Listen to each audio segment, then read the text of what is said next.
우리 성도님들 10장을 읽어보셨죠? 미리? 예, 읽으시면서 무슨 생각을 하셨습니까? 제가 주중에 카톡을 보내면서 9장과 서로 비교하면서 읽으세요 라고 이렇게 말씀을 드렸습니다. 그러면서 혹시 그런 생각하시지 않았습니까? 목사님은 이 말씀을 가지고 설교를 어떻게 전할까? 또 기대되는, 또 궁금하기도 하고 기대되는 그런 기도했을 거라는 생각이 듭니다. 저는 이 말씀을 보면서 굉장히 고민을 많이 했어요. 고민을 많이 했는데, 역시, 지난주와 같이 키워드는 은총이다라는 생각을 했습니다. 키워드가 뭐라고요? 은총. 네, 은총. 다시 말씀드리면 은혜다라고 말씀드릴 수 있고, 지난주에 예린이가 아주 멋있게 맞췄죠. 키워드 kindness 이렇게 말씀을 드릴 수 있고요. 또 히브리어로 말하면 헤세드 이렇게 말씀을 드릴 수가 있습니다. 은총이란 단어가 계속 이어지고 있어요. 자, 그런데 오늘은 그 은총에 대해서 이야기를 하는데 은총에 대한 반응은 어떻게 해야 되는가라고 하는 걸 좀 설명을 드리도록 하겠습니다.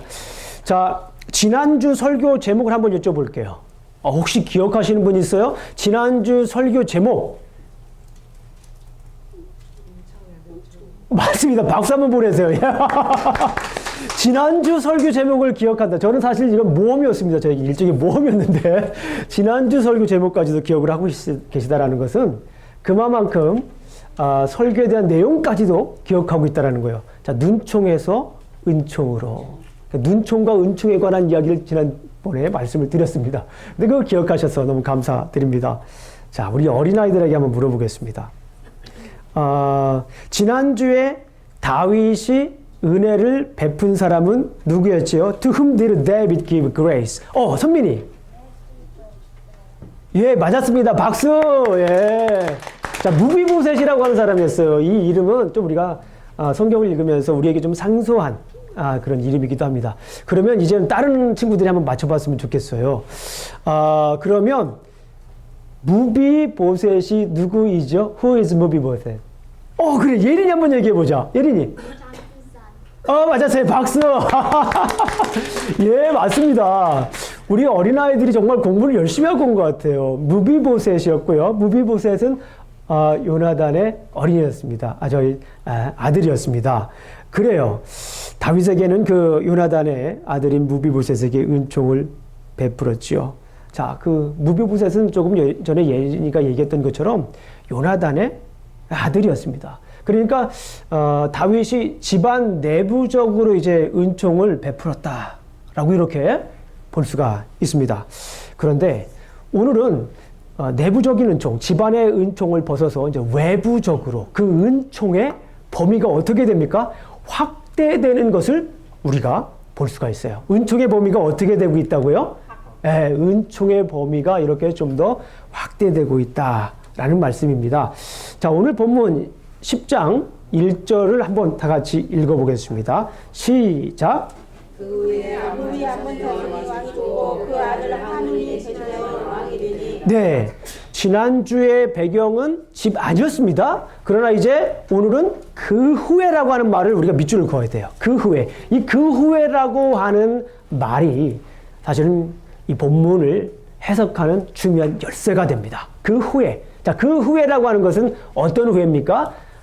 다윗이 무비보셋에게 은총을 베푼 후에라고 이렇게 말씀을 할 수가 있습니다. 하나님으로부터 받은 은총을 이제 다른 나라와 열방을 향해 베풀는 그런 모습을 지금 볼 수가 있습니다. 자, 그 후에라고 하는 것이 굉장히 중요하다고 말씀을 드렸죠. 좀 전에 말씀드린 것처럼 다윗이 무비보셋에게 은총을 베푼 후에. 그런데 가만히 성경을 꼼꼼히 읽어보신 분들은 아실 수 있어요. 성경을 꼼꼼히 읽어보신 분들은 알고 있는데 여기에서 암몬의 자손의 왕이 죽고 그의 아들 하눈이 대신하여 왕이 됐다라고 하는 말을 보면은 이제 이후에 이제 다윗이 암몬을 무찌르죠. 우리가 이미 알고 있기 때문에. 그런데 이 사건이 어디에서 이미 종결이 됐냐면 8장 12절을 한번 보세요. 8장 12절 말씀. 8장 12절 말씀 우리가 함께 읽어보겠습니다. 시작. 곧 아람과 모압과 암몬 자손과 블레셋 사람과 아말렉에게서 얻은 것들과 소바 왕 르홉의 아들 하다엘에게서 노력한 것과 같으니라. 이미 암논과의 전쟁이 끝난 상태가 바로 8장에 기록되어 있어요. 그러니까 우리가 여기에서 성경을 꼼꼼히 읽으신 분들은 어떻게 하냐면 사실은 이 10장은 8장 전에 있어야 돼요. 그러니까 사실은 8장은 10장 이후에 있어야 이야기가 자연스럽게 된다라고 볼 수가 있습니다. 왜냐하면 8장에서 전쟁을 해요. 암몬과 전쟁을 해서 미리 말씀을 드리지만 다윗이 이깁니다. 그리고 쭉 다시 10장을 보게 되면 전쟁에서 이기고 8장을 보게 되면 이긴 나라들의 목록이 이렇게 나오는 모습을 볼 수 있어요. 그러니까 결국에는 10장 사건이 8장 사건보다 먼저 있다라고 하는 거예요. 이런 사실을 우리가 알 수 있습니다. 성경을 꼼꼼하게 읽어보게 되면. 그럼에도 불구하고 오늘 10장 1절에서 그 후에라고 하는 말, 다시 말씀을 드리면 다윗이 무비보셋에게 은총을 베푼 그 이후에라고 이렇게 얘기한 것은 아하, 여기서 우리가 중요한 것을 하나 봐요. 왜 과연 그러면 역사적인 사건으로 시간을 이렇게 성경을 배열하지 않고 이렇게 역사를 거스르면서 성경을 이렇게 배치했을까? 분명한 이유가 있겠죠. 왜 그렇습니까? 좀 전에 말씀드린 것처럼 무비보셋에게 주었던 그 은총과 또 여기에서 암몬 족속에게 주었던 그 은총을 비교하려고 하는 거예요. 이것이 굉장히 중요한 포인트입니다. 역사적인 사건을 거슬러서 다시 이렇게 배치하는 이유는 분명한 이유가 있어요. 앞에는 어디였습니까? 무비보셋에게, 집안에게 은총을 베풀었지만 이제 그 은총은 집안에만 머무르는 것이 아니라 어디까지 이제 확대되어야 된다고요? 열방까지도, 다른 나라까지도 확대되어야 된다라고 하는 아주 중요한 사건을 우리가 볼 수가 있습니다. 자, 오늘 카메라 렌즈는요, 앞에 부분과 그래서 대조하면서 이렇게 보여주고 있다라고 하는 것을 우리가 좀 인식을 하면서 성경을 보아야 될 줄로 믿습니다. 자, 그러면 다윗의 은혜가 어디까지 미쳤습니까? 미리 말씀드렸지만은 이제 암몬까지. 자, 그러면 다윗이 이 한운에게 왜 은혜를 베풀었나요? 다윗이 한운에게 왜 은혜를 베풀었죠? 오늘 본문 말씀을 보게 되면 한운의 아버지가 누구였습니까? 자, 우리 어린아이들 중에 한번 맞춰보겠습니다. 자, who is Hanun's father? 선민이 한번 얘기해보자. 그 예린이 한번 얘기해보자. 맞았습니다. 박수! 예. 맞았어요. 이 한운이라고 하는 왕의 아버지는 나하스였습니다.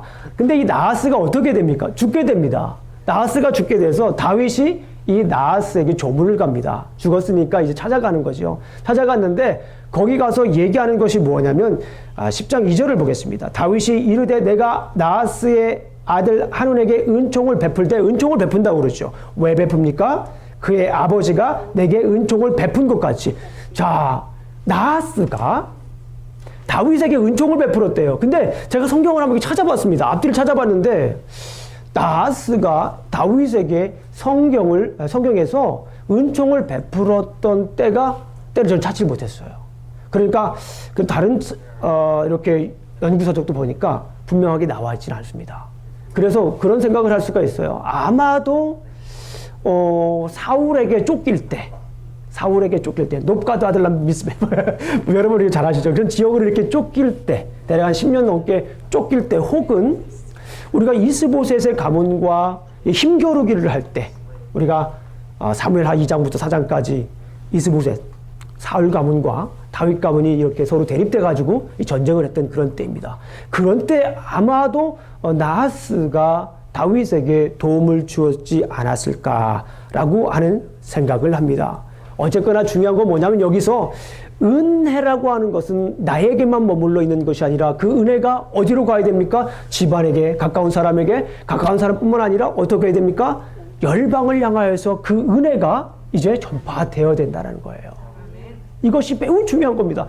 그래서 역사적인 사건대로 놓지 않고 그 후라고 하는 말을 써서 앞에 무비보셋과 지금 여기에서 암몬이라고 하는 족속을 이렇게 비교하고 있는, 컨트라스트하고 있는 거예요. 대조하고 있는 겁니다. 한번 보아라 이거예요. 원래는 아까도 말씀드렸지만은 이 8장이 10장 뒤에 와야 돼요.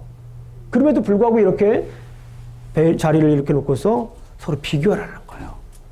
집안에 은총을 베풀었으면 이제 그 은총은 거기서 머물러 있는 것이 아니라 이제 열방을 향하여서 그 은총이 전파되어야 된다라는 말씀이에요. 그리고 여기에서 성경에는 나와 있지 않지만 제가 묵상을 해봤습니다. 하나님께서 이 본문을 통하여서 주시는 또 다른 은혜가 무엇일까? 말씀이 무엇일까? 묵상을 해봤는데요. 이 다윗이 나하스로부터 받은 은혜 때문에 한운에게 은총을 베풀려고 하지만 그보다 더 중요한 것이 있다라는 생각이 듭니다. 암몬 족속이 어떤 족속입니까? 이 나하스가 왕으로 있던, 한운이 왕으로 있는 이 암몬 족속이 어떤 족속입니까? 이 암몬 족속. 나쁜 족속으로 우리 알고 있죠. 맞아요. 이 이스라엘 백성들을 이렇게 괴롭히는 족속입니다. 그런데 창세기 19장으로 한번 가보겠습니다. 창세기 19장. 네, 우리 한번 창세기 Genesis chapter 19 verses 37 to 38. 자, 창세기 19장으로 한번 가보겠습니다. 여러분들 한두 번은 찾아봤을 법한 그런 내용입니다. 처음은 아닙니다. 처음은 아니에요. 자, 36장부터 38절까지 우리가 한번 천천히 한번 읽어보겠습니다. 시작. 요새 두 딸이 아버지로 말미암아 임신하고 큰 딸은 아들을 낳아 이름을 모압이라 하였으니 오늘날 모압의 조상이요 작은 딸도 아들을 낳아 이름을 베남미라 하였으니 오늘날 암몬 자손의 조상이었더라. 그러고 보니까 이 암몬과 모압이라고 하는 족속은 누구로부터 나온 거예요? 룻으로부터 나온 거예요. 근데 룻이 누구예요? 아브라함의 조카였잖아요. 아브라함의 조카. 그런데 우리는 아브라함을 생각하면 뭐를 생각할 수 있습니까? 첫 번째 딱 떠올릴까? 아브라함은 뭐 이삭도 생각이 날 거예요. 그러나 더 중요한 게 있습니다. 아브라함 하면 딱 떠오르는 게 뭐가 있습니까? 롯 있죠. 아브라함 하면 딱 떠오르는 게 뭐가 있어요? 언약입니다. 언약이 몇 장에 나와 있습니까? 창세기 12장. 뭐 여러 번 반복하잖아요. 땅과 씨와 나라에 관한 그 언약. 아브라함은 언약의 아버지예요. 언약의 기초를 세운 분이에요. 그 아브라함의 언약을 아브라함과 맺은 언약이 신약 성경까지 쫙 예수님까지 그 이후에도 요한계시록까지 이렇게 발전되는 우리 모습을 우리가 예전에 보았잖아요. 창세기 12장을 보니까 아브라함이 하나님과 맺은 언약이 있습니다. 하나님께서 아브라함에게 맺은 언약이 있습니다. 정확하게 말씀을 드리면 땅과 씨와 나라에 관한 것. 그죠? 예. 그런 언약들, 그 언약이 뭡니까? 계속해서 땅과 씨와 나라의 관점에서 이 세상에 뭐가 전파된다라는 거예요? 하나님의 말씀이 이루어진다라고 하는 거예요.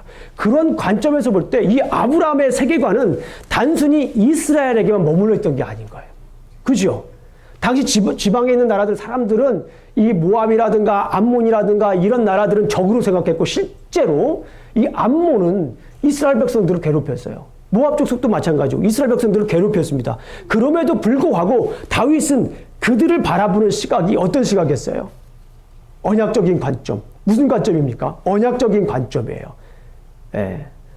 지역적인 언약이 아니라 세계를 품는 언약적인 관점에서 땅과 씨와의 나라가 어떻게 된다라는 거예요. 이제 전 세계 하나님의 나라에 퍼질 것이라고 하는 그 언약적인 관점에서 특별히 여기서 보게 되면 아브라함의 조카잖아요. 그 언약이 출발한 아브라함의 조카 룻의 딸로부터 탄생한 게 암몬 아닙니까?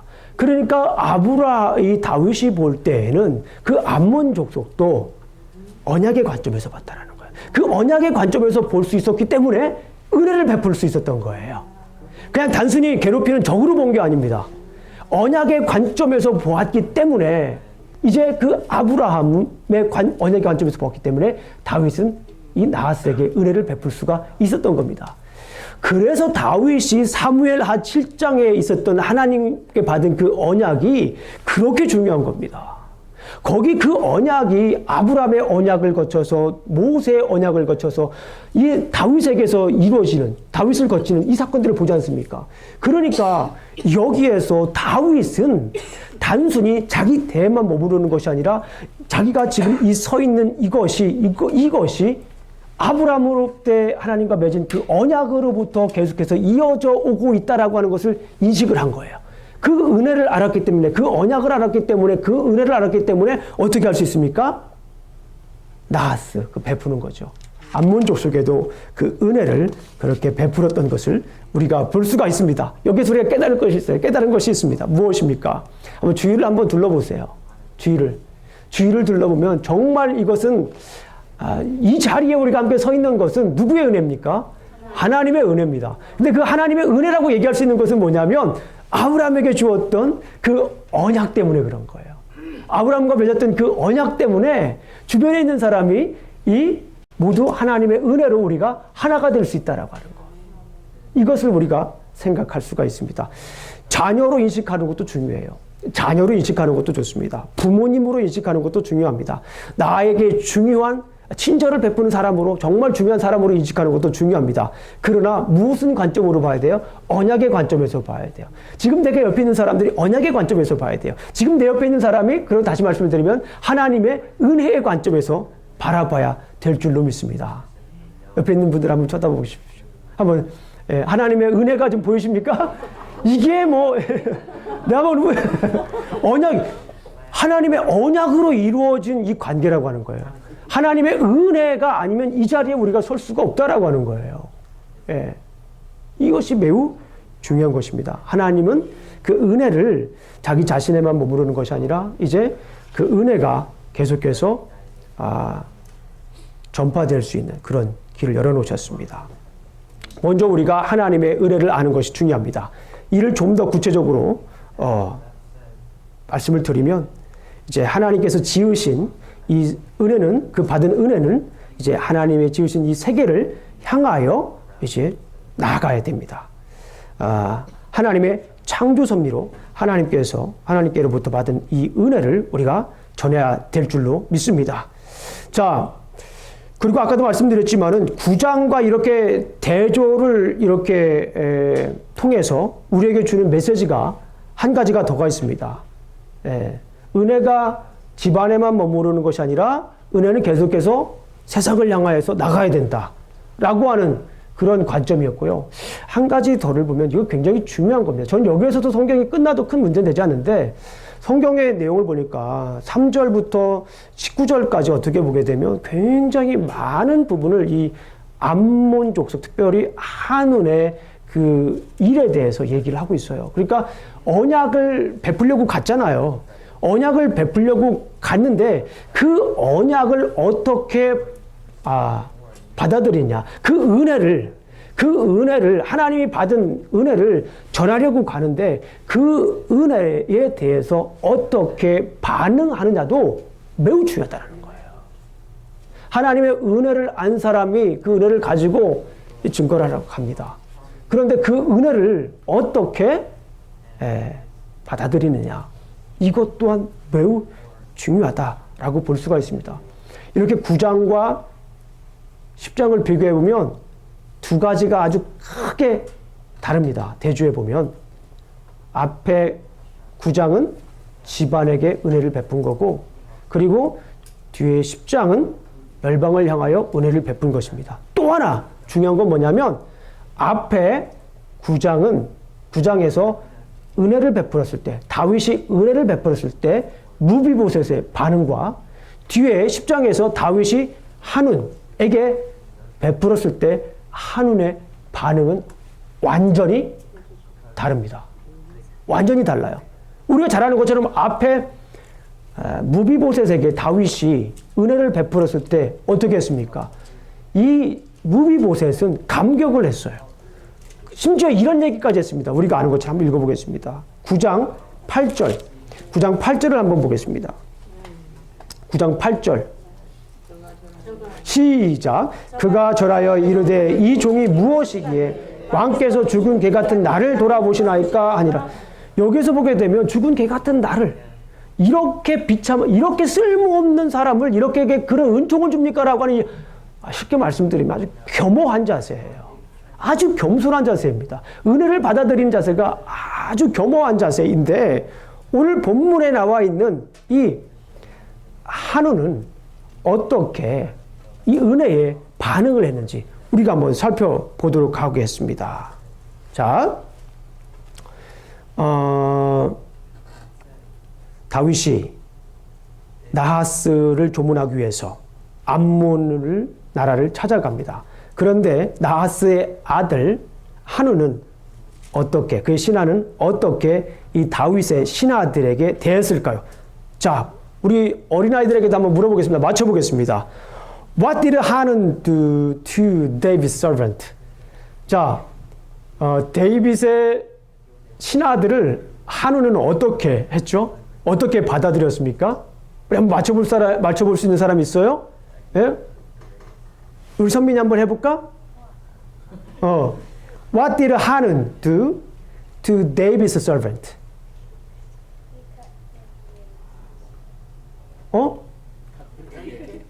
맞았어요. 박수 한번 보내세요. 네. 네, 맞았습니다. 여기서 보게 되면은 그냥 돌려보내도 괜찮은데 어떻게 했습니까? 수염을 잘랐어요. 그 신하들의 뭘 잘랐다고요?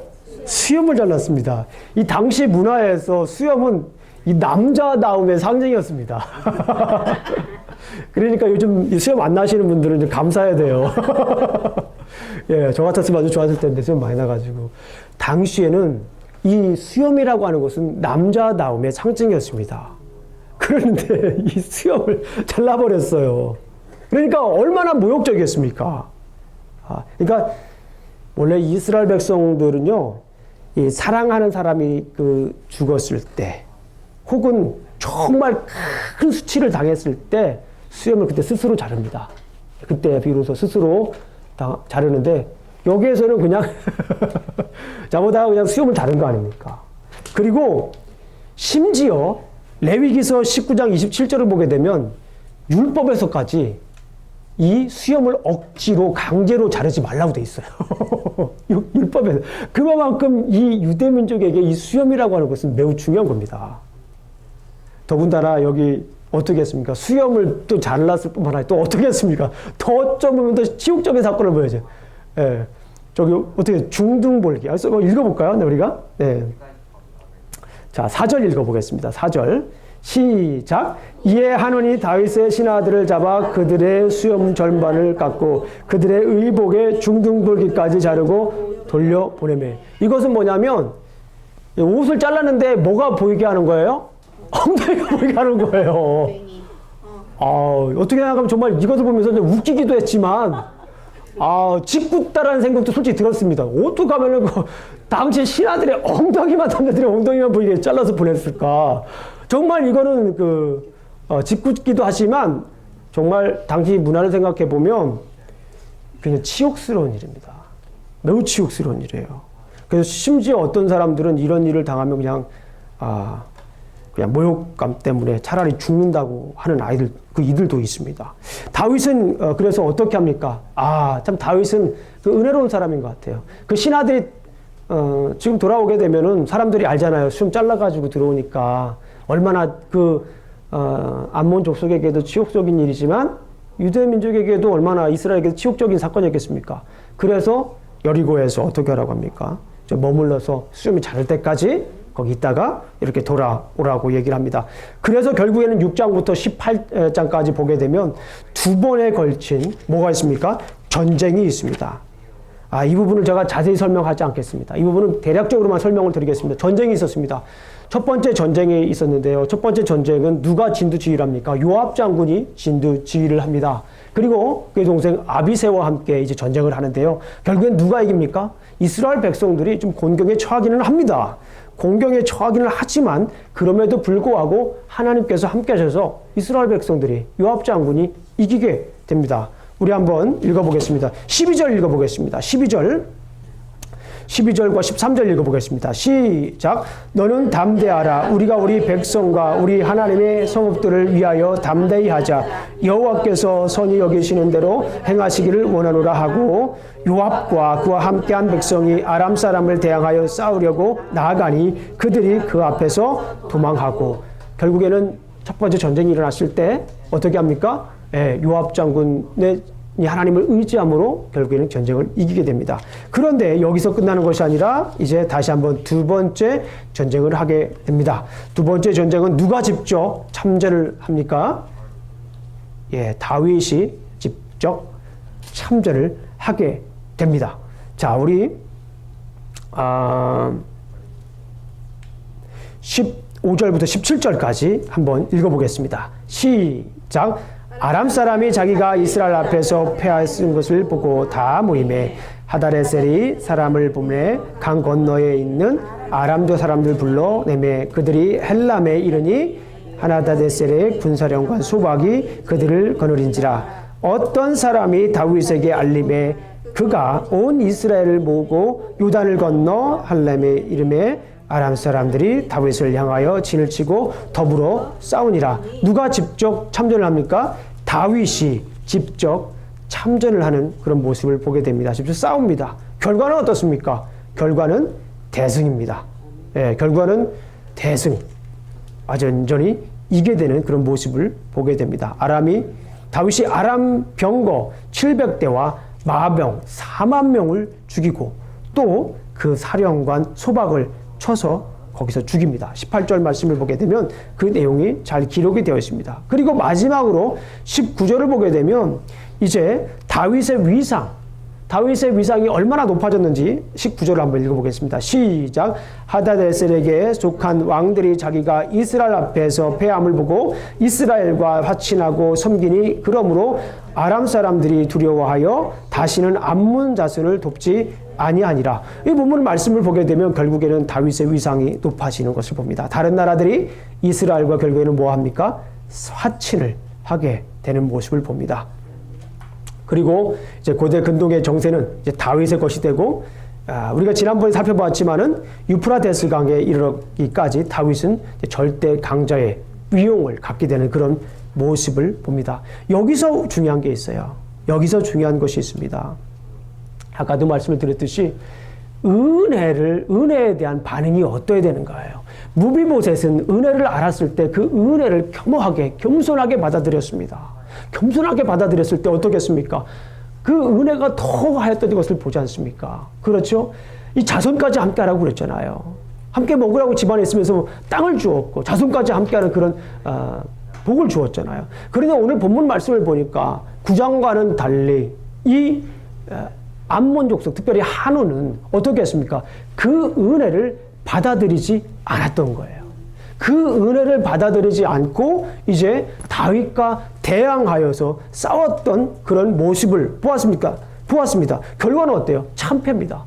은혜를 은혜로 알지 못하면 결국에는 참패를 당할 수밖에 없다라고 하는 거예요. 뭐를 따라해 보겠습니다. 은혜를 은혜로 알지 못하면 참패를 당한다. 다시 말씀을 드리면 은혜를 은혜로 알자. 이것이 중요합니다. 그것이 은혜인 것이 은혜로 알지 못하고 그 은혜가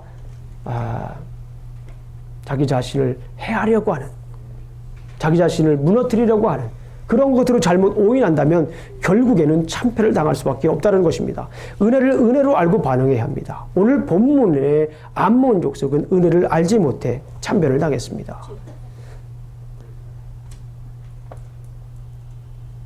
성경에 보게 되면 은혜를 은혜로 알지 못한 사람의 대표적인 사람이 있습니다.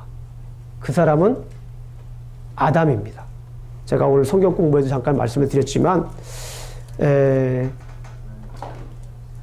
아담은 은혜를 은혜로 받아들이지 못해서, 제대로 사용하지 못해서, 알지 못해서 결국에는 인류의 죄가 들어온 그런 모습들을 우리가 살펴볼 수가 있습니다. 이 어거스틴이라고 하는 사람이 그런 얘기를 했습니다. 여러분들 잘 아시는 고백록의 주인공 어거스틴이라는 사람이 이 아담에 관련해서 은혜에 관한 관점을 가지고 설명을 했습니다. 그거를 잠깐 소개해 보도록 하겠습니다. 어거스틴에 의하면 하나님의 은혜의 단계는 4단계가 있다라고 합니다.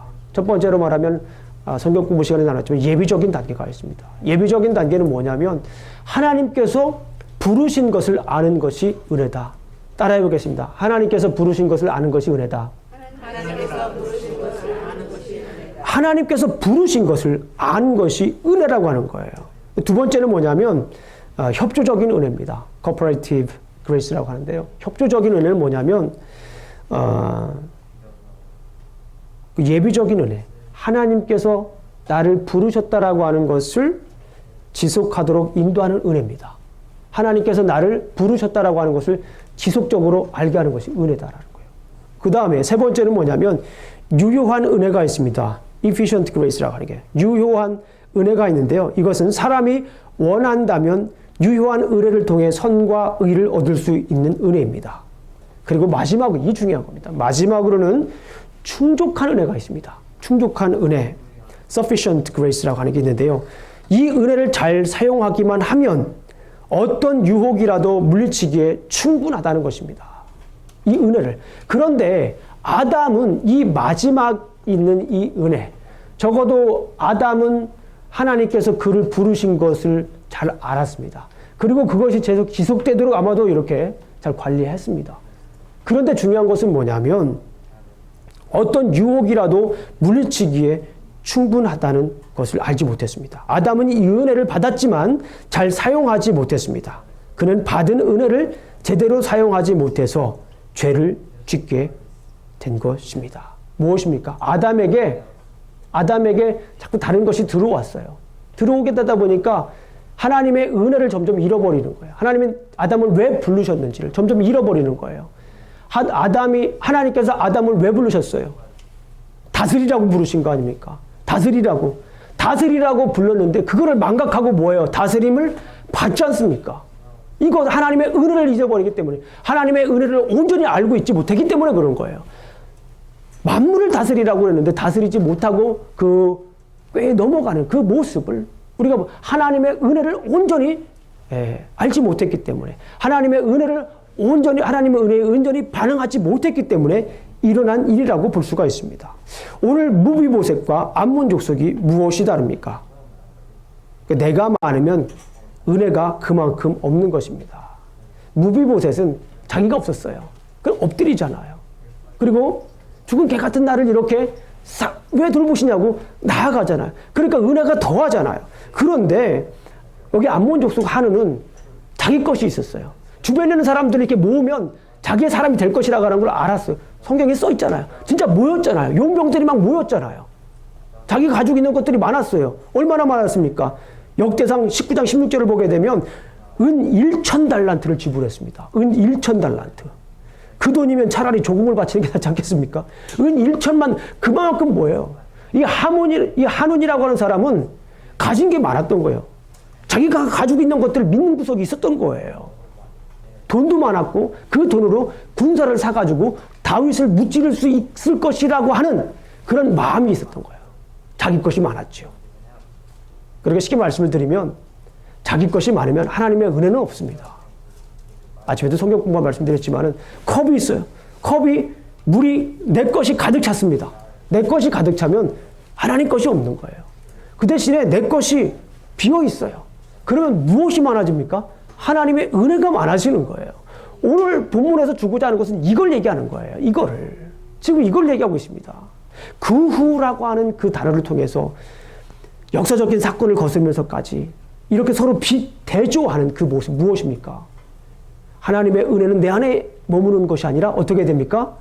밖으로 열방을 향하여 확대돼야 된다. 그러니까 내가 받은 은혜는 무엇입니까? 나에게만 그치면 끝나는 것이 아니에요.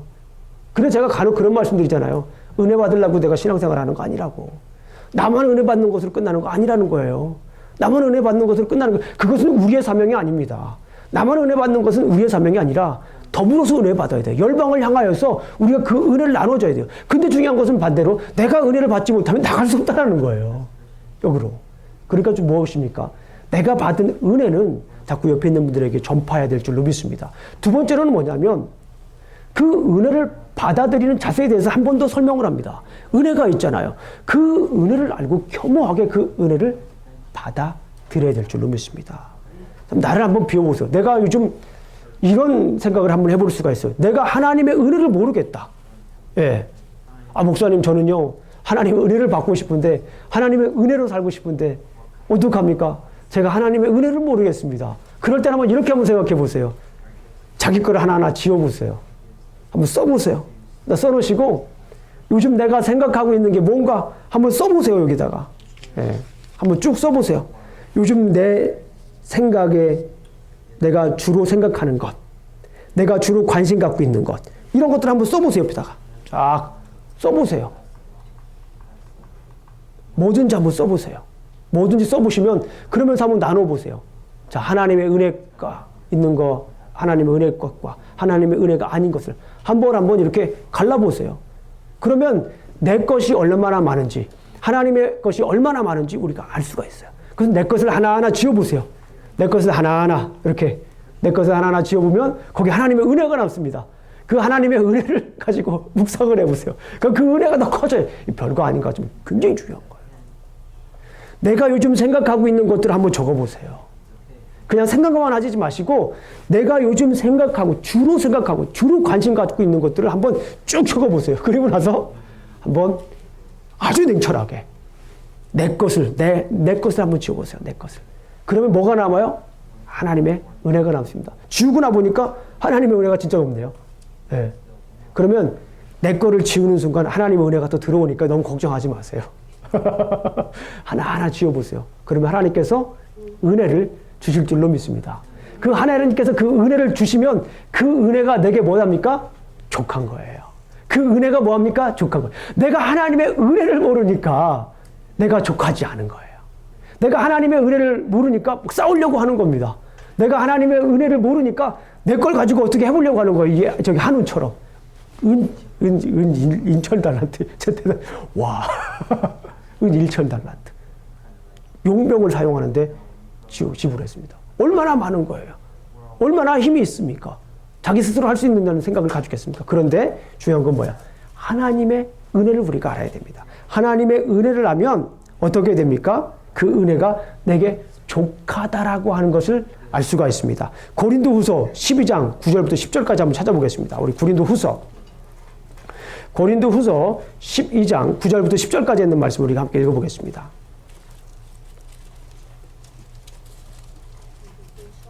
자, 고린도후서 299쪽 고린도후서 12장 9절 10절 너무 중요한 말씀이기 때문에 우리가 함께 찾아보도록 하겠습니다. 시작. 나에게 이르기를 내 은혜가 내게 족하도다. 이는 내 능력이 약한 데서 온전하여 짐이라 하신지라. 그러므로 도리어 크게 기뻐함으로 나의 여러 약한 것들에 대하여 자랑하리니 이는 그리스도의 능력이 내게 머물게 하려 함이니라. 그러므로 내가 그리스도를 위하여 약한 것들과 능욕과 궁핍과 박해와 곤고를 기뻐하노니 이는 내가 약한 그때의 감이라. 아멘. 더 이상 제가 설명드리지 않겠습니다. 주님의 은혜를 알면 그 은혜가 내게 족한 것을 알아요. 그런데 가만히 보니까 주님의 은혜가 언제 생기냐 가만히 봤더니 내 능력이 약한 데서 어떻게 되는 거예요? 온전하여짐이라. 내 능력이 약한 데에서. 그리고 성령님께서도요. 로마서 8장 26절을 보니까 성령님께서도 우리를 위해 마땅히 기도하시는데 우리의 뭐를 보고 기도하십니까? 이와 같이 성령도 우리의 뭐를? 연약함을, 그렇죠. 우리의 연약함을 도우시나니.